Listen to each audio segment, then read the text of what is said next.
Have you ever looked in the mirror and, for a fleeting moment, not recognized the woman staring back at you?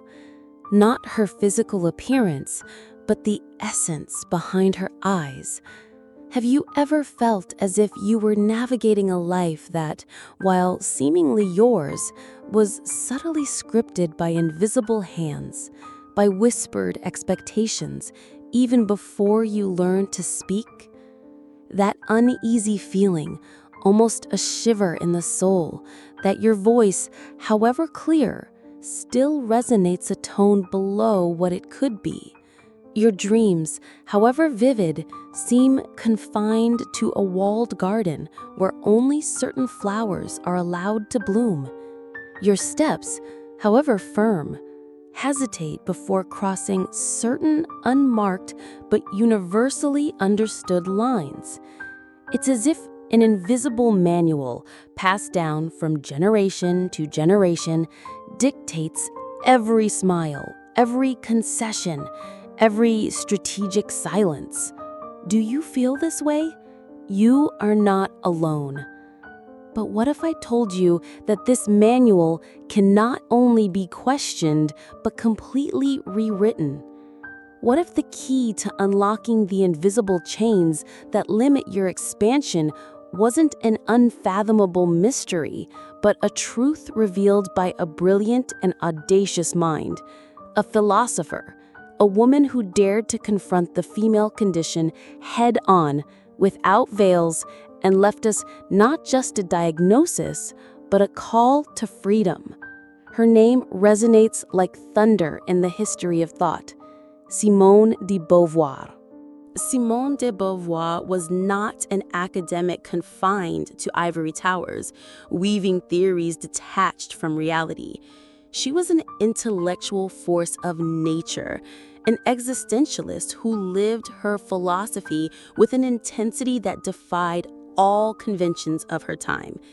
In 1949, she published a monumental work, The Second Sex, a watershed that not only analyzed, but shook the foundations of how we understand what it means to be a woman. This book is not an easy read. It's a mirror that forces us to face uncomfortable but profoundly liberating truths. Beauvoir delved into the depths of history, biology, mythology, psychology, and culture to unravel a subtle yet powerful mechanism that shapes the lives of half of humanity. The secret she revealed, the cornerstone of her analysis, and which perhaps no one has ever told you with the rawness and clarity it deserves, can be condensed into one of her most iconic and revolutionary phrases. One is not born, but rather becomes a woman.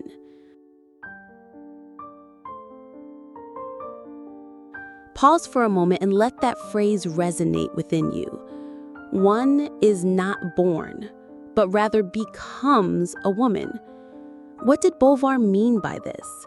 She wasn't denying biology, chromosomes, or the evident physical differences. Far from it.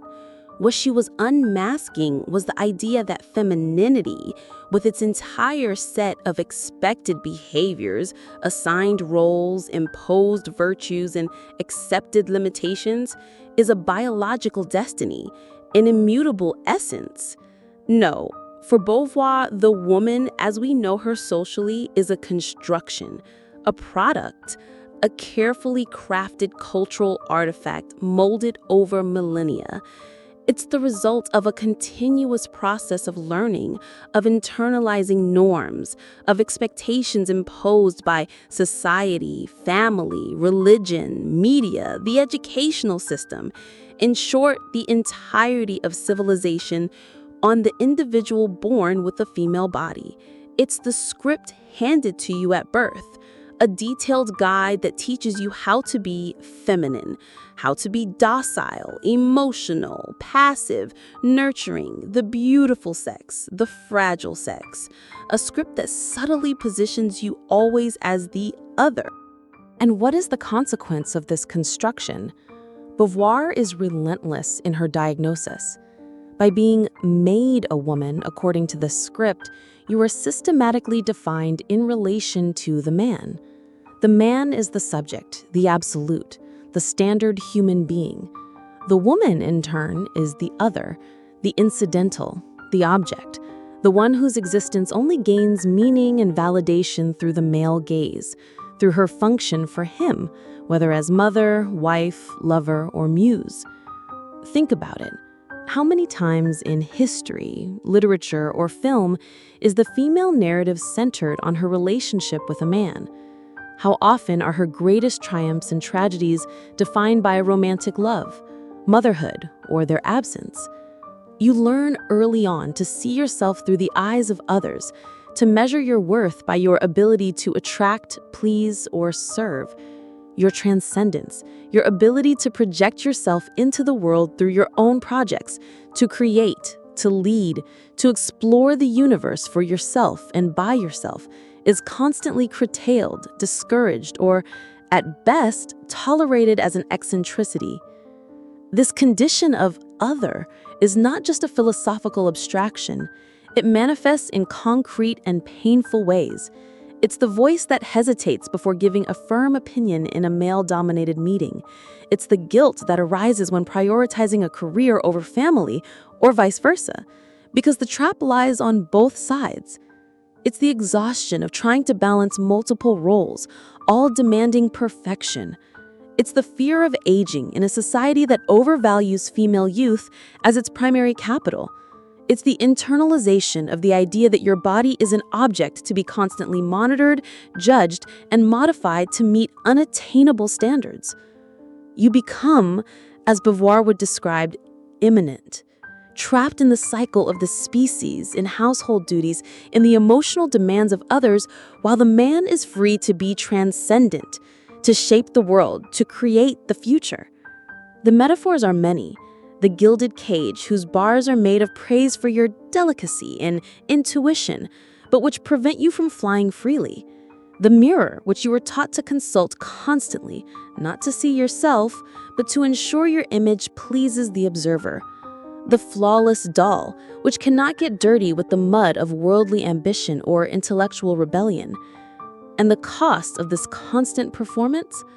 A profound existential fatigue, a chronic sense of inadequacy, a hunger for something more that we often don't even know how to name, a quiet rage, a melancholy that settles in the corners of the soul, born from a life lived only halfway, from unrealized potential. It's the anguish of feeling like a stranger in your own skin, in your own destiny. The cruelest paradox, as Beauvoir pointed out, is that women often become the primary perpetuators of this system, in search of security, approval, or simply because they know no other way to exist. They internalize and reproduce the norms that oppress them. They police one another, judge those who dare deviate from the script, and compete for scraps of validation within a system that fundamentally devalues them. It's the paralyzing fear that by challenging the established order, we might lose the little that was granted to us, forgetting that what is granted can also be taken away, and that true security lies in autonomy, not dependence. At this point, you may be feeling a mix of recognition and perhaps discomfort. That's natural. Facing these truths is like staring directly at the sun. But Simone de Beauvoir doesn't offer us only the diagnosis to drown us in despair. On the contrary, her call is radically optimistic, rooted in the fundamental premise of existentialist philosophy, freedom. She would look you in the eyes, not with judgment, but with the clarity of someone who has unraveled the mechanism, and ask, how long will you allow the world to define who you are? How long will you confuse what you were taught to be with the vastness of what you can be? Responsibility, Beauvoir would insist, is not blame. Blame is paralyzing. Responsibility is power. It's the recognition that while you didn't choose the initial script handed to you, you have, at every moment, the ability to start writing your own lines. Awareness is the first step toward liberation. The limiting beliefs that imprison you, Women are more emotional. Men are more rational. Your greatest role is to be a mother. You need a man to be complete. Your ambition is ugly. Your anger is hysteria. Beauvoir would unmask them as myths of femininity. Powerful, deeply rooted myths, yes, but still myths, constructions. And what was constructed can be deconstructed. And more importantly, it can be reconstructed in a new, authentic, your way. The other that defines you doesn't reside only in social structures, laws, or customs. It has, over years of socialization, been internalized. It whispers in your ears with the voice of your deepest fears, your most paralyzing doubts. It's the voice that tells you not to take risks, not to disturb, to be pleasant, not to want too much, not to take up too much space. Recognizing this internal voice, understanding it not as your true essence, but as the echo of an oppressive system, is the beginning of your personal revolution. So what is the path? If becoming a woman was a process of conditioning, liberation for Beauvoir is a process of becoming yourself. It's the courageous and continuous decision to embrace yourself as a human being in your entirety, a subject of your own history, a being for yourself, as the existentialists would say, a being capable of defining your own values, creating your own meaning, and launching yourself into your own projects. It's reclaiming your transcendence. This is not a journey with a detailed map or a 5-step manual for instant happiness. It's an existential revolution, a daily practice of self-questioning and self-affirmation. It requires, above all, a radical awakening of consciousness. Look at your choices, your relationships, your ambitions, your fears, and ask, is this truly mine? Or is it a remnant of the script imposed on me? This path, Beauvoir warns us, is not without challenges. It requires you to unlearn deeply ingrained lessons, to question the authority figures you've always respected, to face the confused, perhaps even hostile gaze of those who benefited from your conformity or simply don't understand your quest for something more. It may mean walking stretches in solitude, because authenticity sometimes distances you from the crowds that prefer the safety of shared illusions. It requires courage to say no. No to expectations that suffocate you. No to roles that diminish you. No to relationships that define you as an appendage. And it requires even more courage to say yes. Yes to your boldest dreams, even if they seem inappropriate or selfish. Yes to your intelligence, without fear of intimidating others. Yes to your voice, even if it trembles at first. Yes to your desire, in all its forms, as a vital force that propels you into the world. Imagine yourself for a moment stripped of the crushing weight of others' approval. Imagine the lightness of making decisions guided by the compass of your inner voice, not the echo of social expectations. Picture a woman who doesn't ask for permission to be brilliant, who doesn't shrink to fit into small spaces, who doesn't trade her integrity for scraps of acceptance. A woman who understands that her vulnerability is not weakness, but a testament to her humanity, and that her strength lies not in imitating a masculine ideal, but in embracing the entirety of her rediscovered and self-defined feminine being. This woman is not a utopian fantasy. She is a real possibility that resides within you, waiting to be awakened by your decision to break free. She is the woman who not only occupies the space she is owed, but redefines it, expands it, transforms it with her authentic presence. And what happens to relationships in this new paradigm of freedom? Beauvoir shows us that by ceasing to be the other, by asserting yourself as a subject, relationships transform profoundly. Love stops being a desperate search for completion, an attempt to find in another person the validation you lack within yourself. It ceases to be a power game where one dominates and the other submits, or a fusion where individualities are lost. In the paradigm of freedom, love becomes the meeting of two autonomies, two transcendences that recognize and respect each other in their integrity. It's a partnership based on mutual admiration, support for individual projects, and the joy of sharing the journey without one needing to be the shadow of the other. There's no longer a need for saviors or muses, but for companions on the journey, accomplices in the great adventure of existence. Motherhood, if chosen, ceases to be a biological destiny or a social obligation and becomes an existential project among others, lived with consciousness and freedom. Work stops being merely a means of survival or a way to please others and becomes an expression of your talents and passions, a way to intervene in the world and leave your mark. Life in its entirety opens up as a field of limitless possibilities, no longer restricted by the walls of traditional femininity. You discover that your strength lies not in being desirable, but in desiring. Not in being cared for, but in caring for yourself, and from that fullness, extending care to the world authentically. You learn that true beauty is not that which conforms to standards, but that which radiates from a free and authentic soul. Simone de Beauvoir gifted us with a fundamental truth. One is not born, but rather becomes a woman. But embedded in this seemingly harsh realization lies the seed of our greatest hope.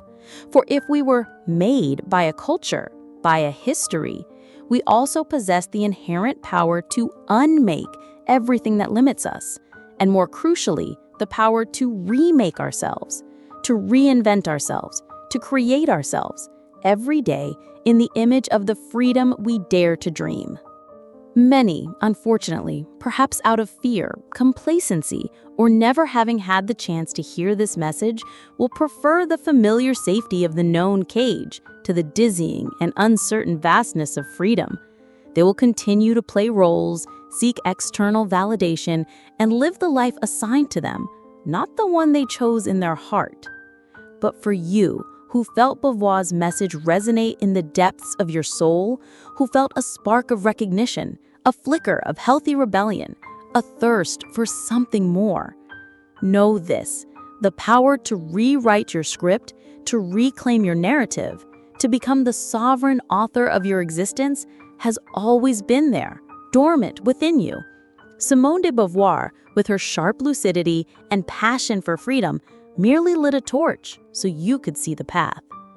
If this message touched you deeply, if it ignited that flame of questioning and desire for a more authentic life, don't let it fade in the whirlwind of daily life.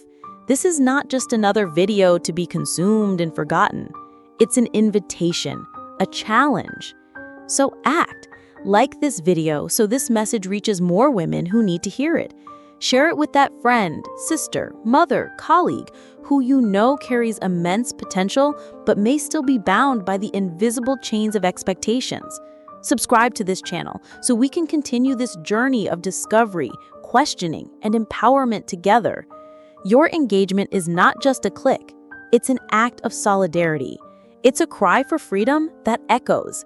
Help spread the seed of consciousness and autonomy that Simone de Beauvoir so courageously planted. Let's, together, stop being defined as the second sex and assert ourselves as the full, creative, and transformative force of our own destiny. Freedom is not given, it is conquered, and your conquest begins now.